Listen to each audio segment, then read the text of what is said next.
नमस्कार दोस्तों, career with Sandeep में आप सभी का स्वागत है। तो दोस्तों आज हम लोग क्या चीज़ पढ़ने वाले हैं इस वीडियो में। तो आज हम चाल और वेग यानी कि स्पीड एंड वेलोसिटी के क्वेश्चन हम इसमें करेंगे, जो आपको रेलवे द्वारा प्रीवियस ईयर में पूछा गया है। अब कौन सा पूछा गया है, तो आपका ग्रुप डी में पूछा गया है और एएलपी में पूछा गया है। तो आने वाला जो जितना भी आपका रेलवे का एग्जाम होता है, तो उसके लिए क्वेश्चन जो आपका प्रैक्टिस नंबर 10 जो है आपका मोस्ट इम्पोर्टेंट को है, क्योंकि जो आपका हर एक एग्जाम में क्वेश्चन इसमें से रिपीटेड करता है। तो चलिए क्वेश्चन को हम स्टार्ट करते हैं। क्वेश्चन है कि जब एक पर्यवेक्षक के सापेक्ष समय के साथ वस्तु की स्थिति लगातार बदलती जा रही है, तो इसमें से ऑप्शन दिया है। कहा जाता है कि वह शून्य वेग है, कहा जाता है कि वह गतिशील है, कहा जाता है कि उसने कुछ दूरी तय की है, कहा जाता है कि वो आराम की स्थिति में है। देखिए एक बार और क्वेश्चन को हम रिपीट कर रहे हैं कि जब एक पर्यवेक्षक यानी पर्यवेक्षक कोई देखने वाला जो है के सापेक्ष समय के साथ वस्तु की स्थिति लगातार बदलती रहे, यानी कि उसका स्थिति का रिलेटेड यहाँ विस्थापन से है। ठीक, स्थिति का रिलेशन यहाँ क्या चीज़ है, तो आपका विस्थापन से। तो उसका विस्थापन लगातार बदल रहा है, तो ये विस्थापन आपका लगातार बदल रहा है, तो क्या हो जाएगा, जो वस्तु कहेंगे गतिशील अवस्था में। तो ऑप्शन बी नंबर कौन सा हो जाएगा, आपका सही आंसर हो जाएगा, क्योंकि यहाँ स्थिति का क्या रिलेट किया है, विस्थापन से। तो विस्थापन यहाँ का हो रहा है, आपका लगातार बदलते रह रहा है। और जो वस्तु में तो कोई व्यक्ति देख रहा है तो उसका विस्थापन बदल रहा है, तो उसको क्या कहेंगे कि विस्थापन बदलने के कारण वो गतिशील अवस्था में है, यानी कि बी नंबर आपका क्या हो जाएगा, सही आंसर हो जाएगा। दोस्तों वीडियो अच्छा लग रहा है तो चैनल को वीडियो को लाइक कीजिएगा और चैनल को सब्सक्राइब कीजिएगा। कमेंट जरूर कीजिएगा कि आपको वीडियो कैसा लगा। चलिए नेक्स्ट क्वेश्चन है कि एक चालक समान गति से अपनी कार को चलाता है और 60 सेकेंड में, समय दे दिया 60 सेकेंड में 288 मीटर की दूरी तय करता है। तो गति यानी कि क्या बता देना है, हमको गति बता देना है। देखिए यहाँ पे एक चालक है, समान गति से अपनी कार को क्या कर चला रहा है, यानी कि दौड़ा रहा है। ठीक, तो 60 सेकेंड में यानी कि 1 मिनट में क्या कर रहा है, 288 मीटर की दूरी तय कर रहा है। तो हमको गति बता देना है। तो गति बराबर क्या होता है, दूरी बटा समय। तो दूरी कितना दिया है मेरा 288 और समय कितना हुआ है, तो 60। इसको काट गए तो 6 चौका 24, यानी कि मेरा कितना आ जाएगा, 4.8 के समथिंग आ जाएगा। तो जो ऑप्शन नंबर आपका 1 में दिया हुआ है, तो सही आंसर कौन सा हो जाएगा, ऑप्शन नंबर 1 हो जाएगा। इसमें कौन सा लगा है, तो आपका चाल बराबर दूरी बटा समय का लगा हुआ है, तो ऑप्शन 1 का हो जाएगा, सही आंसर हो जाएगा। चलिए नेक्स्ट क्वेश्चन देखते हैं। नेक्स्ट क्वेश्चन है कि किरण 90 मीटर लंबे पुल में तैरती है, यानी क्या करती है, स्विमिंग कर रही है। तो एक छोर से दूसरे छोर तक और फिर वहां से वापस, यानी क्या कर, एक छोर से दूसरे छोर जा रही है, फिर वहां से वापस आ जा रही है। उसी सीधी पथ पर तैर कर वह 2 बार 360 मीटर की दूरी तय करती है। तो किरण का औसत वेग बराबर क्या होता है आपका दोस्तों, तो वेग बराबर जो होता है आपका विस्थापन बटा समय, यानी विस्थापन अपॉन क्या हो जाएगा, समय। तो देखिए इसमें तो आपका जिस मतलब जहाँ से गई है वहीं पे आ गई है, तो क्या हो जाएगा, तो इसका विस्थापन शून्य हो जाएगा। और क्या विस्थापन जब शून्य हो जाएगा तो इसका वेग भी क्या हो जाएगा, आपका शून्य हो जाएगा। तो ऑप्शन नंबर कौन सा मेरा सही आंसर हो जाएगा, ए नंबर हो जाएगा। वेग बराबर क्या होता है, विस्थापन बटा समय होता है। इसका वो आंसर कौन सा हो जाएगा, औसत चाल 0 हो जाएगा। चलिए नेक्स्ट क्वेश्चन देखते हैं। नेक्स्ट क्वेश्चन है किसी वस्तु का त्वरण इसके डॉट डॉट में प्रति इकाई समय में हुआ परिवर्तन है। क्वेश्चन एक बार और सुनिएगा। किसी वस्तु का त्वरण इसके डॉट डॉट में प्रति इकाई समय में हुआ परिवर्तन है, यानी कि त्वरण का पूछ रहा है। त्वरण बराबर क्या होता है, वेग में परिवर्तन के दर को त्वरण बोलते हैं। ठीक, यानी क्या हो जाएगा, किसके यहाँ वेग में परिवर्तन है, समय के अकॉर्डिंग क्या हो रहा है, उसका वेग में परिवर्तन हो रहा है, उसी को हम त्वरण बोलते हैं। तो ऑप्शन नंबर 1 नंबर मेरा सही आंसर हो जाएगा। तो ऑप्शन 1 पर हम क्या करते हैं, क्लिक कर देते हैं। ठीक, यानी कि त्वरण क्या होता है, वेग में परिवर्तन के दर को क्या बोलते हैं, हम त्वरण बोलते हैं। चलिए नेक्स्ट क्वेश्चन है। फ्रेम के संदर्भ में जो समय का फंक्शन है, एक वस्तु की स्थिति में परिवर्तन की दर क्या है, उसे क्या कहा जाता है। क्वेश्चन एक बार और रिपीट करते हैं, ध्यान से सुनिएगा। फ्रेम के संदर्भ में जो समय का फंक्शन है, यानी कोई फ्रेम है उसके संदर्भ में जो आपका समय का फंक्शन है, एक वस्तु की स्थिति में परिवर्तन के दर क्या है उससे क्या कहा जाता है। ठीक, तो स्थिति यानी कि विस्थापन में परिवर्तन के दर को क्या कहेंगे, तो वेग कहेंगे। वेग बराबर क्या हो जाएगा, वेग बराबर जो आपका हो जाएगा विस्थापन बटा समय।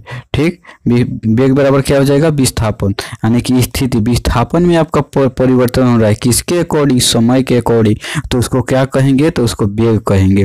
तो सही आंसर कौन सा हो जाएगा, ऑप्शन सी नंबर हो जाएगा। चलिए नेक्स्ट क्वेश्चन है कि समय के साथ किसी वस्तु का वेग दिखाने वाले ग्राफ को क्या कहते हैं। ठीक, क्वेश्चन सुनिएगा। समय के साथ का क्या है, देखिए क्वेश्चन है कि समय के साथ किसी वस्तु का वेग दिखाने वाले ग्राफ को क्या कहते हैं। तब जो समय के साथ आपका जो वेग का ग्राफ दिखाता है उसको वेग समय ग्राफ कहते हैं। तो ऑप्शन नंबर 1 में दिया हुआ है वेग समय ग्राफ, तो मेरा सही आंसर कौन सा हो जाएगा, ऑप्शन 1 नंबर हो जाएगा। यानी समय के साथ किसी वस्तु का वेग दिखाने वाले ग्राफ को क्या कहते हैं, तो वेग समय ग्राफ कहते हैं। चलिए नेक्स्ट क्वेश्चन देखते हैं। नेक्स्ट क्वेश्चन है कि औसत चाल और औसत वेग वस्तु की गति को दर्शाते हैं। क्वेश्चन है सुनिएगा, औसत चाल और औसत वेग वस्तु की गति को दर्शाते हैं। तो कब दर्शाते हैं, जब दिए गए मतलब समय अंतराल के दौरान दिए गए समय अंतराल के क्या करते हैं, चाल बराबर क्या होता है, वेग बराबर दूरी बराबर क्या, चाल बटा समय। ठीक, समय इसमें है समय अंतराल, जो आपका समय अंतराल दिया गया होगा उसी के अकॉर्डिंग जो होता है औसत चाल और औसत वेग दिखाते हैं। ठीक, वेग बराबर क्या होता है, विस्थापन बटा समय, यानी कि अंतराल पर क्या आ गया, समय आ गया। चाल बराबर क्या होता है, दूरी बटा समय। तो समय जो आपको समय के अकॉर्डिंग जो दिया जाता है उसी के अकॉर्डिंग औसत चाल और औसत वेग दिखाता है। तो ऑप्शन नंबर मेरा डी सही हो जाएगा, दिए गए समय अंतराल के दौरान। नेक्स्ट क्वेश्चन है कि एक भीड़ भाड़ वाली सड़क पर एक बस की गति डॉट के उदाहरण है। क्वेश्चन सुनिए, एक भीड़ भाड़ वाली यानी कि भीड़ भाड़ वाली सड़क है, उस पर एक सड़क पर बस एक गति कर रहा है, तो उसकी गति कैसी होगी, उसकी गति आपका एक समान कभी नहीं होगी, यानी कि असमान हो जाएगी। यानी भीड़ भाड़ वाली सड़क जो है उसमें क्या हो जाएगा, एक समान से आप गति नहीं कर सकते हैं, असमान, कभी तेज जाइएगा कभी धीरे जाइएगा। तो ऑप्शन ए नंबर मेरा सही आंसर हो जाएगा, असमान होगा। चलिए नेक्स्ट क्वेश्चन देखते हैं। चाल क्या हो जाएगा, दूरी और समय का संबंध बताना है। चाल, दूरी और समय में सही संबंध कौन है, चाल बराबर क्या हो जाएगा, दूरी बटा समय। चाल को क्या इंग्लिश में लिखते हैं, तो चाल को इंग्लिश में स्पीड लिखते हैं, और दूरी को डिस्टेंस, समय को टाइम। तो क्या हो जाएगा, एस बराबर डी बाई टी हो जाएगा। ऑप्शन बी नंबर मेरा क्या हो जाएगा, सही आंसर हो जाएगा। यानी कि एस बराबर डी अपॉन टी, यानी कि चाल बराबर दूरी बटा समय। चलिए नेक्स्ट क्वेश्चन देखते हैं कि तात्कालिक वेग और औसत वेग तब बराबर होते हैं जब वस्तु डॉट में हो। क्वेश्चन सुनिए, क्वेश्चन ध्यान से सुनिएगा। तात्कालिक वेग और औसत वेग तब बराबर होते हैं जब वस्तु डॉट हो। इसमें का जब वस्तु क्या हो, शून्य त्वरण में हो। जब वस्तु शून्य त्वरण में होगा तो तात्कालिक वेग और औसत वेग क्या होगा, आपस में बराबर होगा। ऑप्शन डी में क्या हो जाएगा, मेरा सही आंसर हो जाएगा। तात्कालिक वेग और औसत वेग तब बराबर होते हैं जब वस्तु शून्य त्वरण में होता है। नेक्स्ट क्वेश्चन है कि विस्थापन में परिवर्तन की दर को कहा जाता है। विस्थापन में जो परिवर्तन का जो दर होता है उसको क्या कहते हैं, तो वेग कहते हैं। वेग बराबर क्या होता है, तो वेग बराबर विस्थापन बटा समय होता है। तो समय के अकॉर्डिंग क्या हो रहा है, विस्थापन में चेंजिंग आ रही है, तो क्या कहेंगे, तो वेग कहेंगे। तो सही आंसर मेरा कौन सा हो जाएगा, डी नंबर हो जाएगा। यानी विस्थापन में परिवर्तन की दर को क्या कहते हैं, तो वेग कहते हैं। नेक्स्ट क्वेश्चन है कि विस्थापन में परिवर्तन की दर को क्या कहते हैं। तो विस्थापन में परिवर्तन की दर को हम क्या कहते हैं, तो वेग कहते हैं। और डी नंबर मेरा सही आंसर है। ये आपका एएलपी में पूछा हुआ था, पिछला बार क्या पूछा हुआ है, आपका ग्रुप डी में पूछा हुआ है। तो वेग बराबर विस्थापन बटा समय होता है। चलिए नेक्स्ट क्वेश्चन है कि विस्थापन में परिवर्तन की दर को क्या कहते हैं। विस्थापन में परिवर्तन की दर को वेग कहते हैं। देखिए यहाँ पे चेंज किया हुआ है, क्या हुआ है, यानी कि रिपीटेड कर दिया है क्वेश्चन, यानी कि 2018 का जो ग्रुप डी दिया हुआ 2 बार पूछ दिया है। तो विस्थापन में परिवर्तन की दर को क्या कहते हैं, तो वेग कहते हैं। सही आंसर कौन सा हो जाएगा, बी नंबर हो जाएगा। यदि देखिए नेक्स्ट क्वेश्चन है कि यदि कोई वस्तु समान समय अंतराल में असमान दूरी तय करती है तो इस डॉट डॉट में कहा जाएगा। क्वेश्चन सुनिए, यदि कोई वस्तु जो है समान समय अंतराल में असमान दूरी तय करती है तो उसको क्या कहेंगे, जो उसका गति जो हो जाएगी असमान होगी। ऑप्शन नंबर 1 नंबर क्या हो जाएगा, सही आंसर हो जाएगा। यदि कोई वस्तु समान समय अंतराल में असमान दूरी तय करती है तो उसे क्या कहेंगे, वो जो क्या है उसका, तो असमान गति से गति कर रही है। तो ऑप्शन नंबर 1 मेरा सही आंसर हो जाएगा। नेक्स्ट क्वेश्चन है कि किसी निर्दिष्ट दिशा में किसी वस्तु की गति को कहा जाता है। किसी निर्दिष्ट दिशा में किसी वस्तु की गति को क्या कहेंगे, तो वेग कहेंगे। ठीक, किसी निर्दिष्ट दिशा में किसी वस्तु की गति को क्या कहेंगे, तो वेग कहेंगे। ऑप्शन क्या हो जाएगा, सी नंबर आंसर हो जाएगा मेरा। चलिए नेक्स्ट क्वेश्चन देखते हैं। निम्न में से कौन सी मात्रा चाल के साथ इसकी गति निर्दिष्ट करती है। तो देखिए यहाँ पे क्या है, निम्न में से कौन सी मात्रा चाल के साथ इसकी गति को निर्दिष्ट करती है। चाल के साथ इसकी गति की कौन करेगा, देखिए वेग निर्दिष्ट करेगा।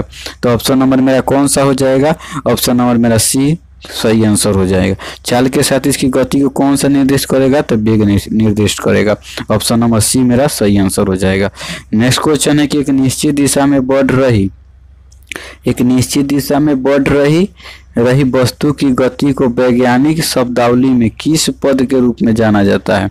ठीक, क्वेश्चन है कि आपका एक निश्चित दिशा में बढ़ रही कोई वस्तु है, उसकी गति को वैज्ञानिक शब्दावली में, यानी कि वैज्ञानिक शब्द में हम उस पद को जो क्या रूप से जानते हैं, तो उस पद को हम वेग के नाम से जानते हैं।